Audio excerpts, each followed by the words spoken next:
Numericals करेंगे potential energy पर, जिसका जनरल फॉर्मूला क्या बताया था, के Q1 Q2 बाय, ये भी एक स्केलर क्वांटिटी है, स्केलर क्वांटिटी है मींस जैसा भी चार्ज मिले, पॉजिटिव है तो पॉजिटिव, नेगेटिव है तो नेगेटिव, सबको ऐड करते चले जाओ, ठीक है। पोटेंशियल एनर्जी ये, और दूसरा potential energy is equal to work done 1 plus 2 up to so, जितनी भी चार्जेस की वजह से पोटेंशियल एनर्जी निकलेगी सबको ऐड कर रहा है, ठीक है।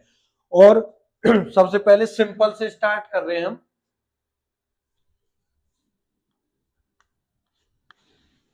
सबसे पहले न्यूमेरिकल, जैसे हमारे पास यहां पर चार्ज रखा हुआ है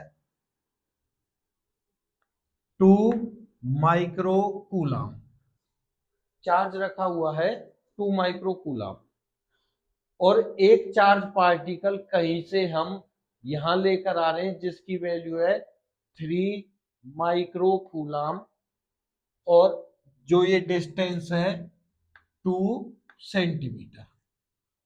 मैंने सिस्टम लिया है, एक चार्ज को लेकर दूसरा लेकर आ रहे हैं बस। अब जो ये सिस्टम ऑफ चार्ज पार्टिकल्स है, इसकी नेट पोटेंशियल एनर्जी क्या होगी, डायरेक्ट फॉर्मूला, इसमें कोई दिक्कत नहीं है। क्या फॉर्मूला लगेगा, के का मतलब 9 इंटू 10 टू पावर 9, Q1 की value 2 micro coulomb means 2 into 10 to the power -6, 3 micro coulomb 3 into 10 to the power -6 upon distance क्या है इनके बीच में 2 सेंटीमीटर, तो 2 इंटू 10 की पावर -2 मीटर हो गई। ये SI यूनिट में कन्वर्ट होकर ये क्वेश्चन आ गया समझ में, सिंपल सा है, ठीक है। अब जो एग्जाम पॉइंट ऑफ व्यू से इंपॉर्टेंट है उसको समझना। जैसे एक इक्विलेटरल ट्रायंगल दे दिया, ये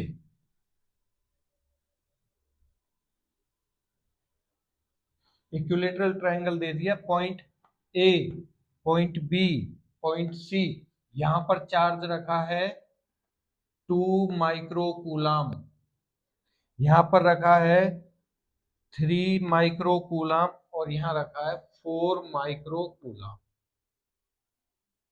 ये 10 सेंटीमीटर, ये 10 सेंटीमीटर, ये भी 10 सेंटीमीटर, ठीक है। What is the potential energy of the system of charges, हर एक चार्ज का पेयर बनाना है, पेयर रिपीट नहीं करना है, और सबको ऐड करना है, ठीक है। जैसे एक पेयर बनेगा ए बी का, एक पेयर बनेगा बी सी का, एक पेयर बनेगा ए सी, सबको ऐड कर दो, आ रहा ना समझ में। पोटेंशियल एनर्जी क्या हो जाएगी, पहले ए बी का पेयर है जो, वो क्या आएगा, के Q1 Q2 बाय, तो मैं यहां लिख रहा हूं के charge at A, charge at B upon distance between A and B, आ गया समझ में, मतलब 10 सेंटीमीटर प्लस, अब पेयर बना लो इसका, charge at B, charge at C, और distance between B and C, plus A C का charge at A, charge at C upon distance between A and C. मैंने सिर्फ नाम लिखे इनके, न्यूमेरिकल वैल्यू तुम लिखोगे, सॉल्व कर लेना, इतना आगे समझ में।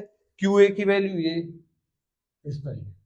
अब क्या होगा, अगर बाई चांस मैं एक चार्ज को माइनस कर, जैसे फॉर एग्जांपल माइनस का 3 माइक्रो कूलम लिया, तुम्हें क्या करना है, फॉर्मूला यही है, जहां जहां QB है वहां वहां माइनस का चार्ज लगा देना, और सिंपल मैथमेटिक्स, माइनस का मतलब माइनस, प्लस का मतलब प्लस, सॉल्व कर, इतना आगे समझ में। 3 चार्ज थे, ए का बी के साथ हो गया, ए का सी के साथ हो गया, और बी का सी के साथ हो गया, अब पेयर कोई बचा नहीं, ऐसा नहीं कि ए का बी के साथ हो गया तो बी का ए के साथ लिया जाए, रिपीट नहीं करना है, क्लियर है। अब एक का आंसर तुम लोग दोगे, मैं एक डायग्राम बना रहा हूं यहां पर, एक स्क्वायर को लेकर, हर एक पेयर पूछना चाहूंगा तुमसे, मैं डायरेक्ट लिख रहा हूं, जैसे Q1, Q2, Q3 और Q4, हर एक डिस्टेंस है 10 सेंटीमीटर, या फिर L ले लो, L।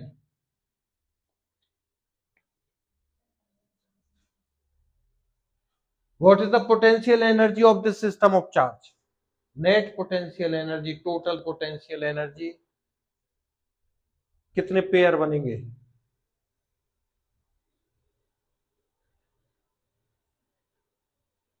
बताओ।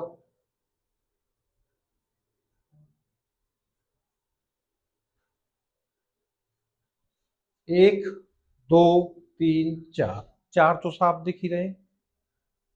फिर एक ये पेयर बनेगा, एक ये पेयर भी बनेगा, और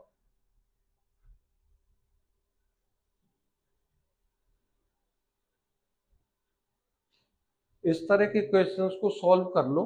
देखो, आसान समझ के करना। जैसे मैंने दो सिस्टम का चार्ज, दो चार्जेस का सिस्टम लिया, Q1, Q2। सबसे पहले ऊपर वाला देख लो, Q1, Q2 का पेयर बन गया, खत्म। अब मान के चलो मैंने Q3 को और ऐड कर दिया, तो अब किस किस का पेयर बनेगा? Q1, Q2 बन चुका था, अब बनेगा Q2, Q3 और 1, 3, खत्म। अब मैंने चौथा और ऐड कर लिया, अब ये वाला, ये वाला, ये वाला, इन सबको ऐड करते चले जाओ। ये ट्रिक है किसकी? पोटेंशियल एनर्जी के न्यूमेरिकल्स की, सिस्टम ऑफ चार्जेस को सॉल्व करने के लिए। ठीक है, आसान सी चीजें हैं, इनका ध्यान रखना। ठीक है, अगर ये तीनों समझ में आ गए तो मैं एक न्यूमेरिकल और दे रहा हूं, बुक का ही है, एनसीईआरटी। हो सकता है न्यूमेरिकल वैल्यू चेंज हो, बट समझते हुए चलना। देखो, जैसे मैंने कोऑर्डिनेशन सिस्टम बनाया, ये एक्स एक्सिस, ये वाई एक्सिस, ये जेड एक्सिस। ठीक है, जो ओरिजिन है, ओरिजिन पे चार्ज रखा है 8 मिली कूलम, 8 मिली कूलम। एक पॉइंट है यहां पर, जी जेड एक्सिस है, तो हम क्या लिखेंगे इस पॉइंट को? एक्स एक्सिस में 0, वाई एक्सिस में 0, जेड में मान लिया मैंने 3 सेंटीमीटर। ओके, जेड में मान लिया 3 सेंटीमीटर, तो मतलब ओरिजिन से ये पॉइंट की डिस्टेंस है 3 सेंटीमीटर। और एक पॉइंट मान लिया ये, इसको नाम दे दिया मैंने O, इसको नाम दे दिया मैंने P पॉइंट, इसको नाम दे दिया Q पॉइंट, और इसकी वैल्यू दे दी y एक्सिस में, तो x में तो है 0, y में दे दिया 4 सेंटीमीटर, और z में फिर से 0। मतलब समझ में आ रहा है ना? तीसरे नंबर पे लिखा जाएगा तो z एक्सिस में डिस्टेंस है, दूसरे नंबर पे लिखा जाएगा तो y में, और पहले नंबर पे लिखता तो वो x में। ठीक है, मतलब एक चार्ज पार्टिकल P पर रखा है जिसकी वैल्यू मैंने दे दी है -2 माइक्रो कूलम। एक चार्ज कहां रखा है? ओरिजिन पे। दूसरा चार्ज कहां रखा है? P पर। अब इस चार्ज पार्टिकल को किसी रास्ते के थ्रू इधर और पहुंचाया, इधर ऐसे गया चार्ज पार्टिकल और ऐसे आया, जिसकी वैल्यू मैंने दे दी वाई जेड एक्सिस में, तो एक्स में तो है 0, वाई में दे दिया 6 सेंटीमीटर, और जेड में दे दिया फॉर एग्जांपल 9 सेंटीमीटर। ये पॉइंट दे दिया आर। मैंने स्टेटमेंट की जगह तुम्हें डायग्राम से समझा दिया, दोबारा रिपीट कर रहा हूं डायग्राम को समझना। ओरिजिन पे कितना चार्ज रखा है? 8 मिली कूलम, मिली का मतलब 10 की पावर -3, और एक P पॉइंट पर चार्ज रखा है जो R के थ्रू जाकर कहां पहुंचा? Q पर। उसने ऐसे ट्रेवलिंग की है। What is the work done by, या फिर in moving this charge from P to Q through R, R के थ्रू जाकर P से Q पहुंचा, तो कितना वर्क करना पड़ा। सेम चीज, वर्क का मतलब एनर्जी, एनर्जी कौन सी, पोटेंशियल एनर्जी। ठीक है, तो ध्यान देना, मैं यहां लिख रहा हूं, ऊपर लिख रहा हूं, इसको यहां सॉल्व करेंगे। Work done in moving charge from P to Q, मतलब P से Q पहुंचाने के लिए कितना वर्क करना पड़ा। ठीक है, तो क्या आएगा, जो पोटेंशियल एनर्जी है, जो पोटेंशियल एनर्जी है, ध्यान देना अब इस पॉइंट पर, किस रास्ते से जा रहा चार्ज, किस रास्ते से नहीं जा रहा, कोई डिपेंडेंस नहीं होती इस पॉइंट पर। पहला पॉइंट पकड़ो और लास्ट का पॉइंट पकड़ो, इन दो से सॉल्व करेंगे। इधर से गया, इधर घूम फिर के आया, इनफाइनाइट वेज है यहाँ आने के लिए, या सीधा चला गया, हमें किसी से कोई मतलब नहीं है। पहला पॉइंट और आखिरी पॉइंट, इनके बेस पर ये नॉलेज होनी चाहिए कि पहला कौन सा पॉइंट इनिशियल और फाइनल कौन सा है। तो क्या होगा, फाइनल माइनस इनिशियल कर दो। फाइनल कौन सा है, Q, इनिशियल कौन सा है, इसका पोटेंशियल एनर्जी लिखो Q पॉइंट के लिए, माइनस P के लिए क्या आएगा, K Q1 Q2, मतलब यही तो चार्ज घूम रहा है। Q1 कितना है, 8 मिली कूलाम, मिली का मतलब 10 की पावर -3, और दूसरा माइनस का 2 इंटू 10 की पावर -6 अपॉन, देखो भैया U की डिस्टेंस क्या है, U की डिस्टेंस Q के लिए, मतलब O से Q की डिस्टेंस क्या है, कितना दे रखा है यहां से यहां डिस्टेंस 4 सेंटीमीटर, अपॉन में 4 इंटू 10⁻⁻, ये तो हो गया किसका, Q के लिए, माइनस P पॉइंट पर क्या होगा, same K 8 into 10⁻³ -2 into 10⁻⁻6 upon distance कितनी हो जाएगी, डिस्टेंस कितनी हो जाएगी, मतलब P पॉइंट की, O से P 3 इंटू 10⁻²। कॉमन क्या आ रहा है, और ब्रैकेट में क्या लिखना अब रह गई मैथमेटिक्स। तो नेक्स्ट टॉपिक है इक्विपोटेंशियल सरफेस। इसका मतलब क्या है, इक्वल पोटेंशियल, वो सरफेस जहां पर पोटेंशियल हर एक पॉइंट पर क्या हो, इक्वल सेम हो, उस सरफेस को क्या नाम दिया है, equipotential surface, the surface where potential is same at every point. ठीक है, देखो जैसे सरफेस है ये, फॉर एग्जांपल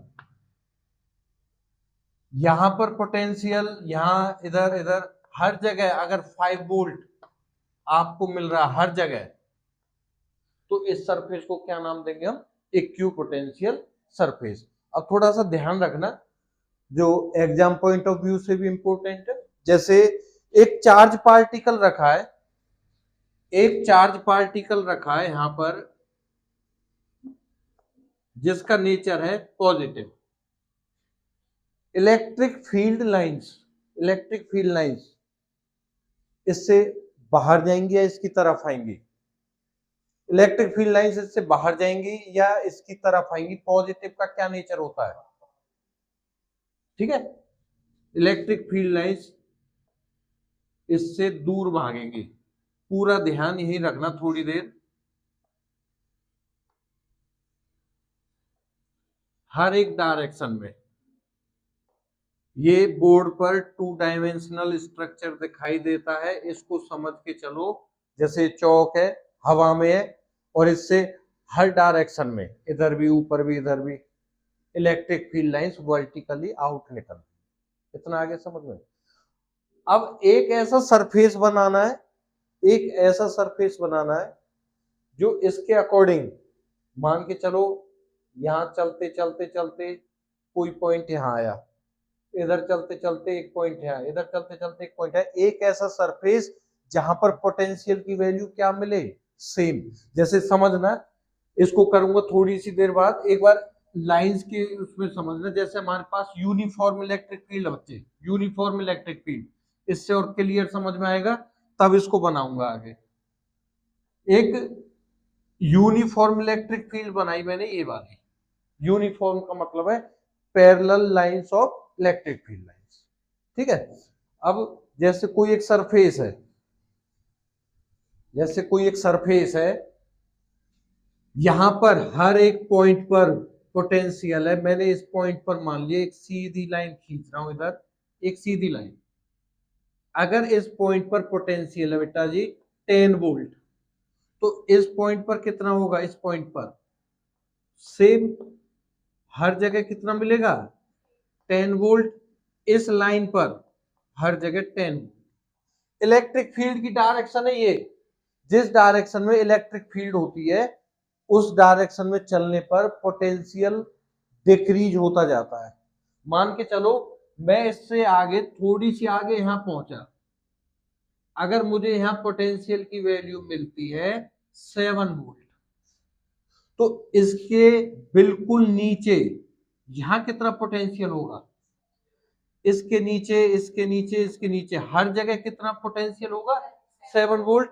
तो मैंने एक ऐसा सरफेस बना लिया, ये वाला सरफेस, मैंने एक ऐसा सरफेस बना लिया जहां हर एक पॉइंट पर पोटेंशियल क्या मिला 7। तो इलेक्ट्रिक फील्ड लाइंस अगर ये है और मैं इस सरफेस की बात करूं, तो ये सरफेस क्या होगा, इक्विपोटेंशियल पोटेंशियल सरफेस।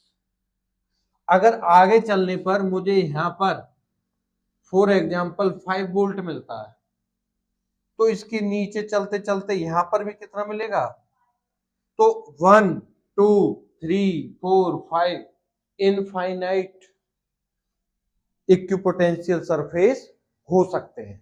इतना आ गया समझ में, इतना आ गया समझ में। दूसरी चीज, जो भी सरफेस बनेगा और जो भी इलेक्ट्रिक फील्ड लाइन रहेगी, उनके बीच में एंगल हर एक पॉइंट पर कितना रहेगा 90 degree. These are perpendicular to each other.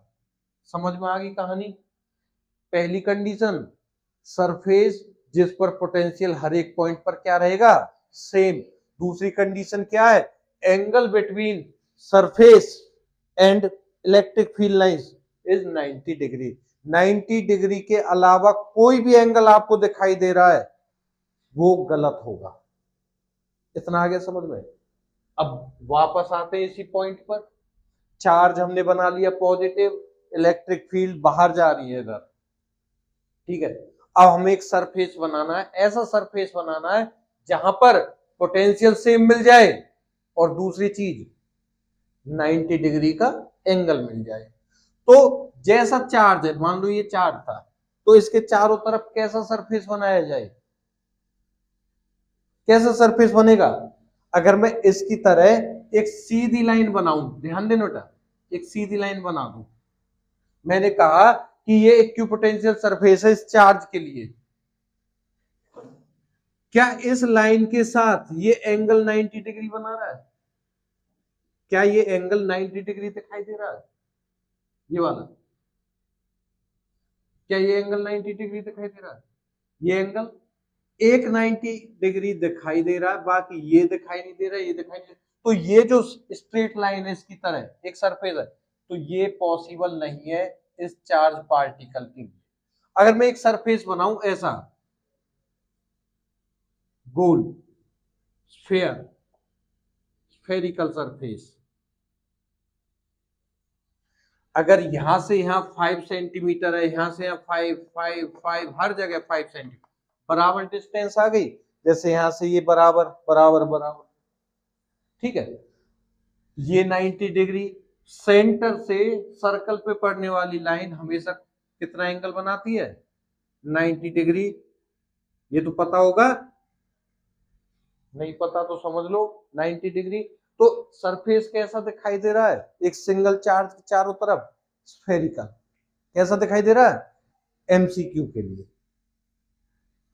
एक सिंगल चार्ज पार्टिकल है तो उसके चारों तरफ इक्विपोटेंशियल सरफेस, उसकी शेप कैसी होगी स्फेरिकल। आगे समझ में।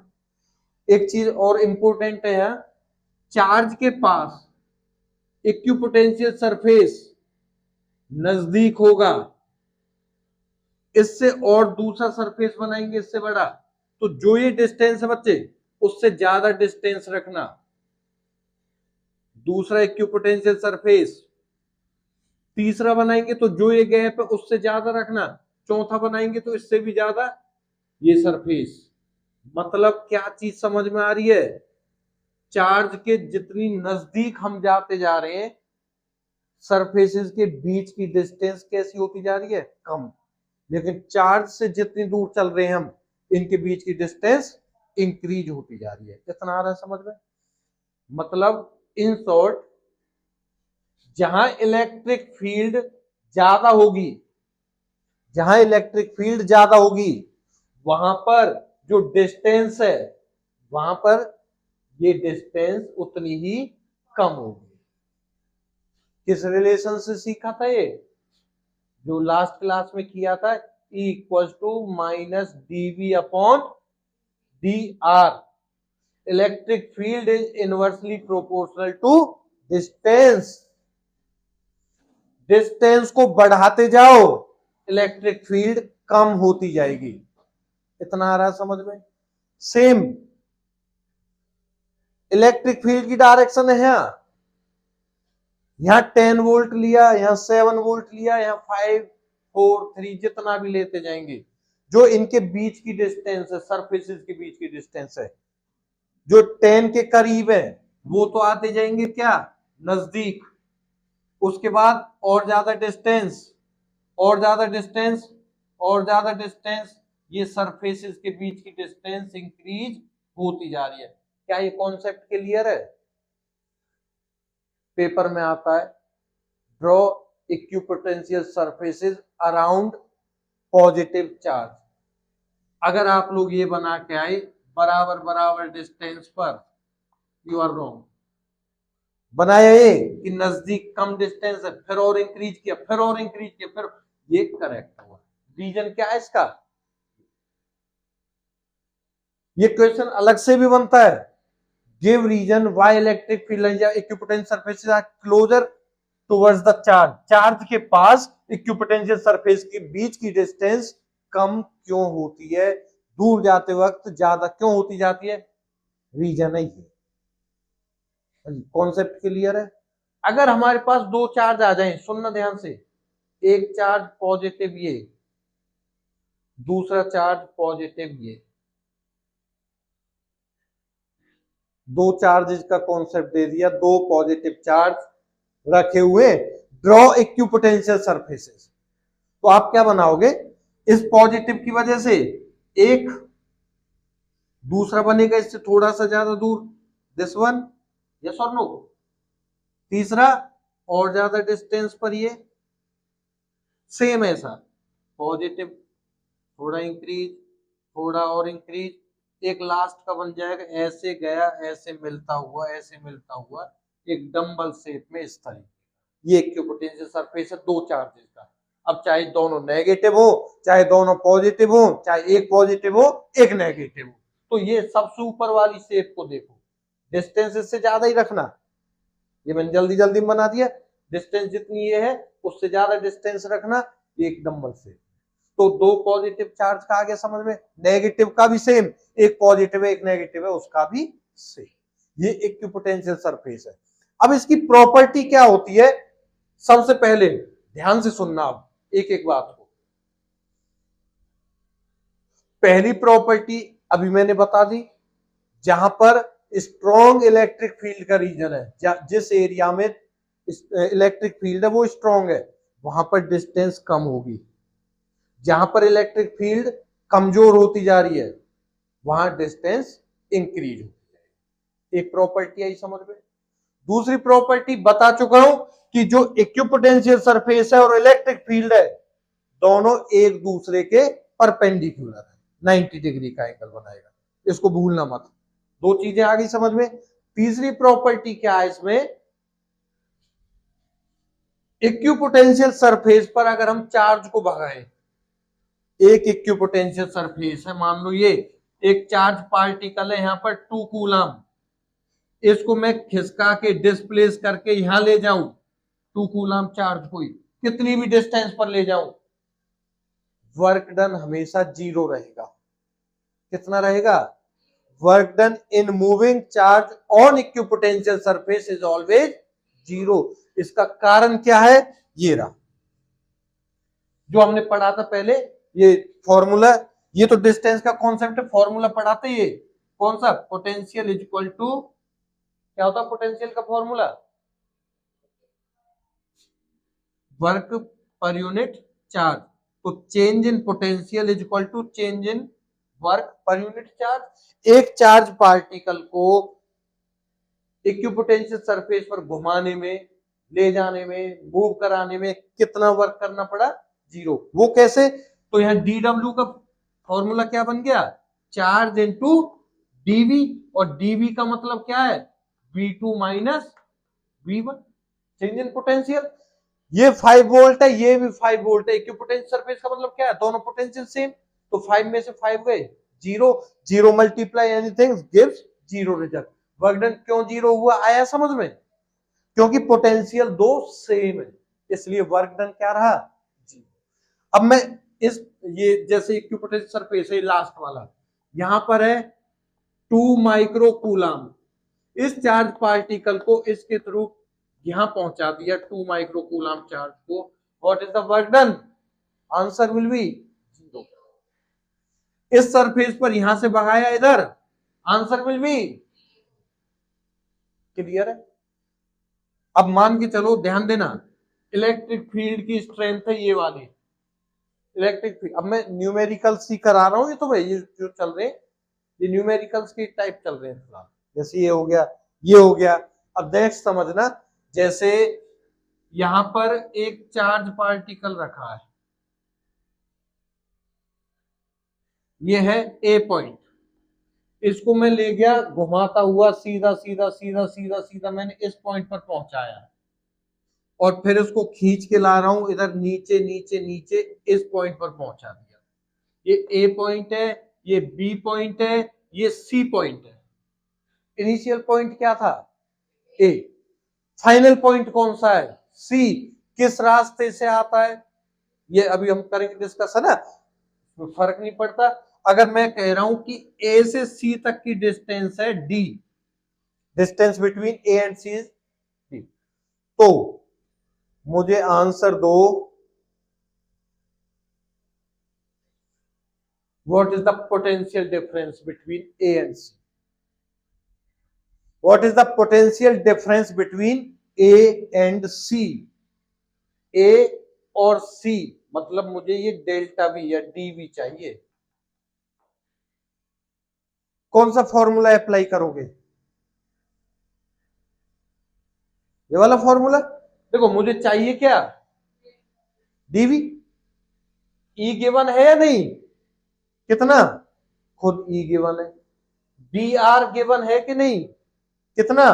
डी गिवन है। तो DV is equal to E into D. तो पोटेंशियल डिफरेंस कितना आ गया इसका? ए से सी तक का।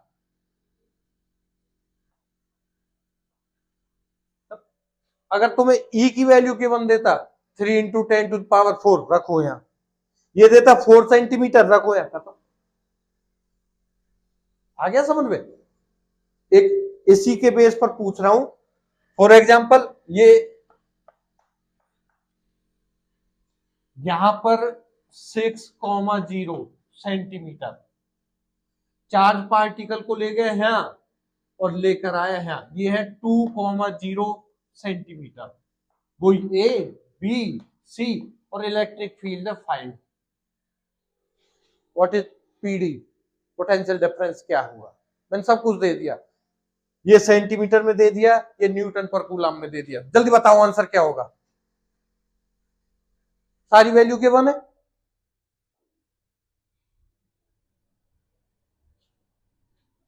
बताओ जल्दी। लिखा हुआ सारा कुछ 5 और डिस्टेंस कितनी है? यहां 2 से स्टार्ट होकर 6 तक गया, तो डिफरेंस कितना है? 4 सेंटीमीटर का। तो 5 इंटू 4 सेंटीमीटर है, तो 10 से मल्टीप्लाई कर दो, आंसर। तुम्हें क्लियर है?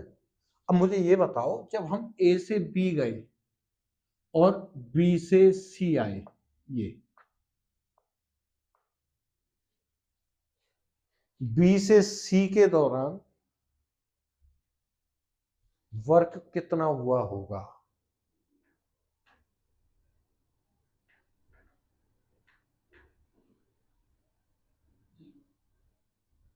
कितना हुआ होगा?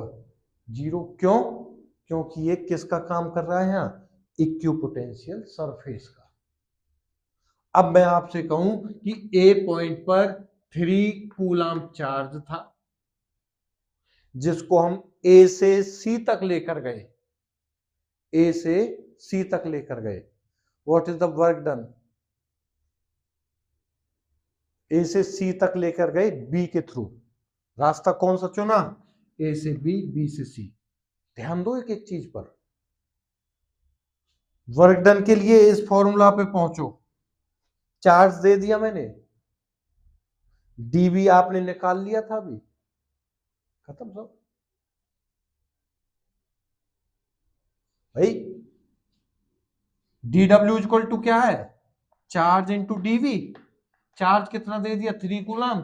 और डीवी कितना निकाल लिया था आपने?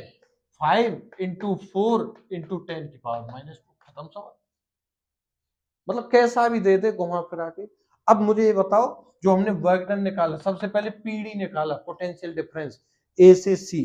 हमें रास्ते की जरूरत ही नहीं थी। क्यों नहीं थी? पहला पॉइंट देखा ए, फाइनल देखा सी, इनके बीच का ही तो देख रहे हैं पीडी डिफरेंस कितना है भाई।